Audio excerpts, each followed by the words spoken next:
մենք ինքներս որպես քաղաքական օրակարգի մաս երկու առանձին կարգավորման գործընթաց ենք շարունակում եւ իրականացնում եւ երկուսում էլ ունենք ամենտեղի շոշափելի հաջողությունները, երկուսում էլ ունենք հստակ ձևակերպած հետագա քայլերի մասին պատկերացումները կամ ակնկալիքները կամ վերջնարդյունքների մասին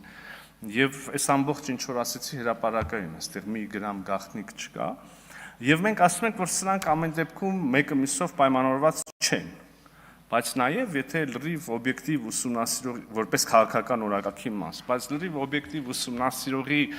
աչքերով նայողը դժվար թե կապը չտեսնի, ի վերջո Թուրքիայի եւ Ադրբեջանի միջև հարաբերությունների սերտությունն էլ ոչ մեկի համար գաղտնիք չի, ի վերջո այդ երկու երկրներն էլ են իրանք ասում, որ Հայաստանի հետ կարգավորումը զուգահեռ են տեսնում ամեն մեկը իր համար այն մյուս երրորդ երկրի հետ ունեցած ուրեմն բանի չափով, հաջողության չափով,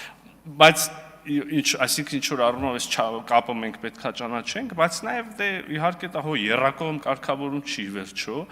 եւ ես օրինակ կարծում եմ, որ եթե մենք Ադրբեջանի հետ այսօր ունեցանք այս պայմանավորվածությունը մի քայլ էլ առաջ կատարեցինք, մի քայլ էլ ամրապնդեցինք խաղաղությունը կամ ինստիտուցիոնալացրեցինք, կարանք այդ քայլը անենք առանց սпасելու Թուրքիայի հետ, Թուրքիայի հետ մի քայլ առաջ ունեցանք այդպես եւ այդպես էլի զուգահեռ, բայց ոչ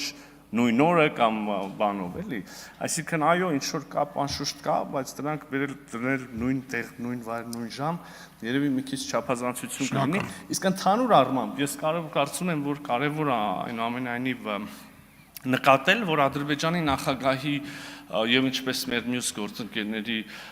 դիրքորոշումները, ինչպես եւ մեր դեպքում, այսինքն լրիվ խաղաղության գործընթացի մաս են, համահունչ են եւ տրամաբանական դրսեւորում ու շարունակություն։ Շնորհակալ